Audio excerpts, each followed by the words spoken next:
Buenos días, gracias Buen por la día. invitación. Bueno, comencemos hablando un poco de la relación entre el sindicato y el ministro Eduardo Bonomi. ¿Qué puntos tienen en común y qué es lo que ustedes le están reclamando siempre al ministerio?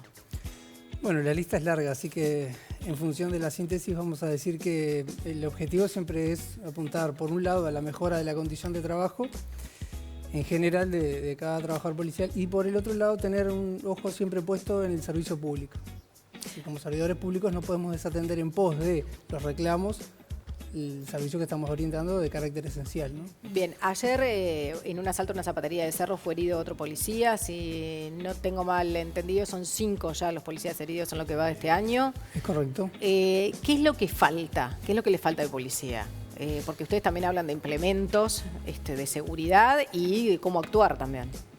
Sí, bueno, básicamente lo que tiene que ver con indumentaria policial se está tratando en una tripartita. Lo que necesitamos básicamente en este momento son un recambio total de armas. Muchos todavía mantienen el revólver calibre 38 cuando en realidad nos estamos enfrentando a delincuentes que tienen pistolas automáticas con cargadores adaptados. Están mejor armados los delincuentes que la policía. Sin duda, en términos generales, sobre todo la preocupación, creo que esto es compartido por el Ministerio del Interior, es las bandas que tienen algún nivel de organización, que son los que generalmente frustran lo que son los planes de seguridad pública, ¿no? ¿Vinculados al narcotráfico generalmente? No, yo diría que también hay vinculaciones, pero generalmente son los que se dedican a hacer grandes atracos, que lo que vemos, que llevan miles y miles de pesos en un solo golpe. Esas son bandas organizadas. Sí, hay gente que, como dice el ministro bien, cronometra el tiempo, está pidiendo, desde nuestro punto de vista, un mayor nivel de intervención del Ministerio del Interior.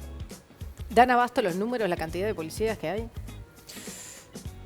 Es discutible la cifra porque deberíamos entrar a analizar en qué lugar está cada policía ejecutivo. Hoy en día hay una gran cantidad de policías ejecutivos que están en tarea administrativa. Eso resta números en la calle, básicamente en la seguridad pública. Pero en la última propuesta que hizo el Ministerio del Interior, presupuestalmente hablando, va un poco a contrapelo de eso porque dice que todos los que estén en función administrativa, en vez de volcarlos a la función ejecutiva, lo que hace el Ministerio es, bueno, que hable con el jerarca, que lo pida y vuelva a la función administrativa. Que se quede, básicamente, y se quede en ese subescalafón que es de la Policía Nacional. Ahora, Miguel, tú hablas de quien está en la función administrativa y quien está en la función ejecutiva. El que está en la función ejecutiva también hay que ver en qué situación está. Hay mucho policía que cumple su función ejecutiva desde la comisaría, está en servicio y demás, termina su turno, su tarea y se va a otro trabajo en vigilancia, privado, prácticamente duerme a veces unas 4 o 5 horas y vuelve a la comisaría. Está en servicio ejecutivo, pero no está de repente en las condiciones que debería estar, sin buen descanso, sin buena alimentación, y eso influye claramente. Sin duda. Una de las principales reivindicaciones que tenemos es el tema del salario. En esta aspiración presupuestal teníamos 3/4 de canasta, no la básica, sino la canasta familiar. Y este ministerio en los primeros 2 años ya señaló que no van a haber aumentos más allá de lo que tiene que ver con la inflación, con el IPC. ¿Cuál es el salario básico?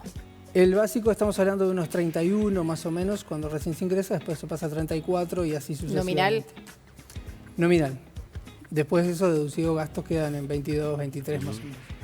Bien, otra de las cosas que siempre se habló es que la mayoría de los policías terminan siendo vecinos de aquellos que tienen que ir a arrestar. Y eso muchas veces también, hay amenazas, hay represalia a la familia. ¿Esa propuesta cuál es? ¿Qué es lo que Bueno, buscan? particularmente después de más o menos, más o menos podemos decir que 10 años de gestión del Ministerio del Interior, nuestro sindicato resolvió hacer propuestas de vivienda sobre la base del sistema cooperativo. Entonces hay 14 cooperativas de vivienda que se están fundando a lo largo del país para poder de alguna forma ir subsanando esta carencia de política de Estado respecto de la vivienda para los trabajadores policiales. Por ahora van con éxito, algunas empezaron los procesos de obra y preobra, pero también es cierto que nosotros como sindicato, más allá de tener un alcance nacional, no podemos cubrir una política estatal. Y también necesitamos un compromiso por parte del Estado que avale esto, o en su caso que, como dijo el presidente Tabaré Vázquez, disponga una línea de solución en este sentido. Esto fue una promesa electoral, ¿no? Bien, se ha hablado mucho de cómo tiene que ser la intervención, de los protocolos, hasta después del CEPRIL y qué protocolos tenían que utilizar los funcionarios. Sí. Y bueno, ¿qué te pareció el desalojo del CODICEN? ¿Viste ahí que había exceso de violencia? Bueno, tengo que empezar a decir que es infrecuente que tengamos un acuerdo con el ministro, pero lo cierto es que comparar el CODICEN con lo que fue el filtro es no haber estado en el filtro.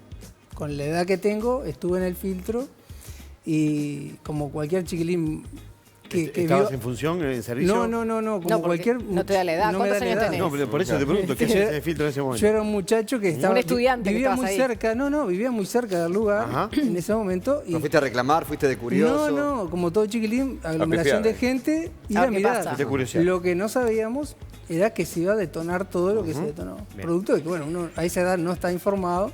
¿Cuántos años tenías ahí?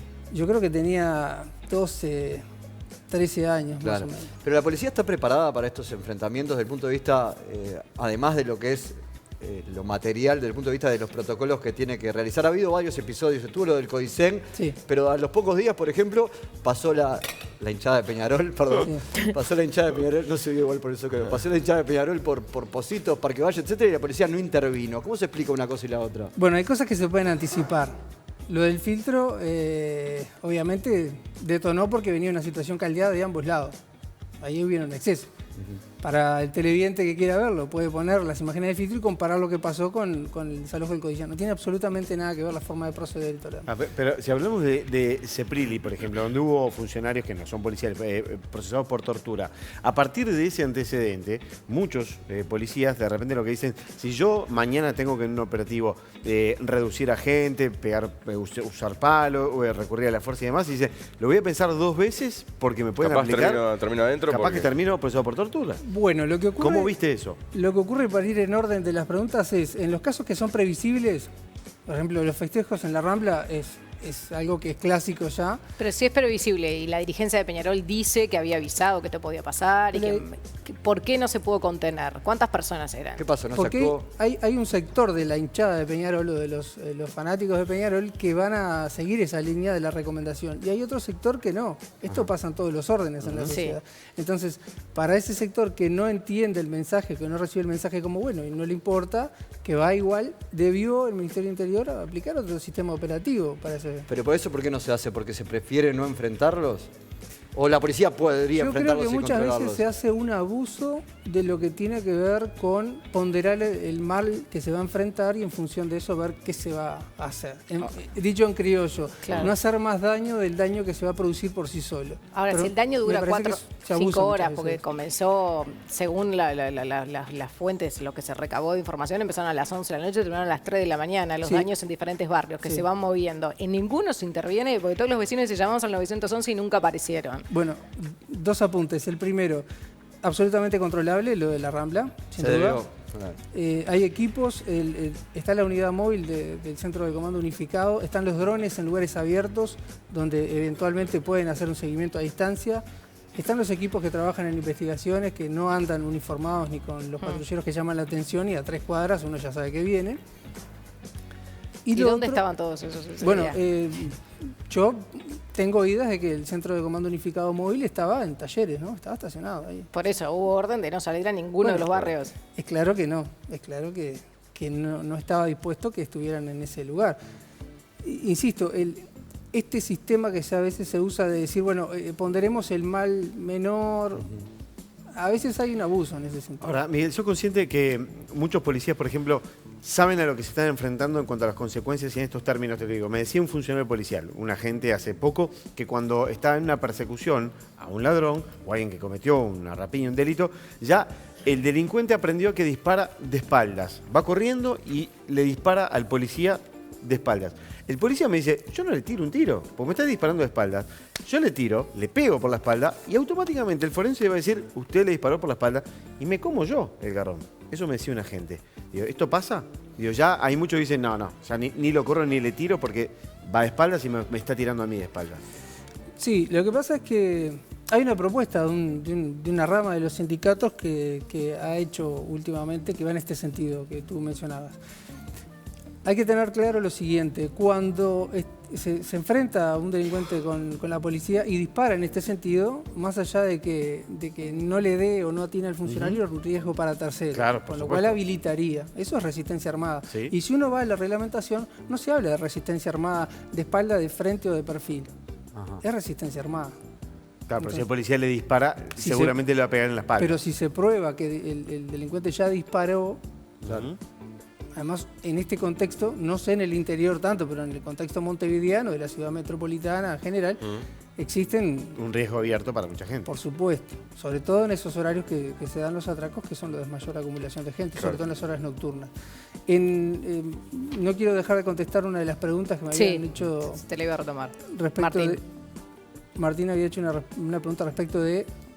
Si los policías se sentían limitados a la hora de actuar. por el después de ejemplo del Ceprilli. Ceprilli. Bueno, el Ceprilli hay que separar lo que fue contención y lo que fue un abuso, claramente.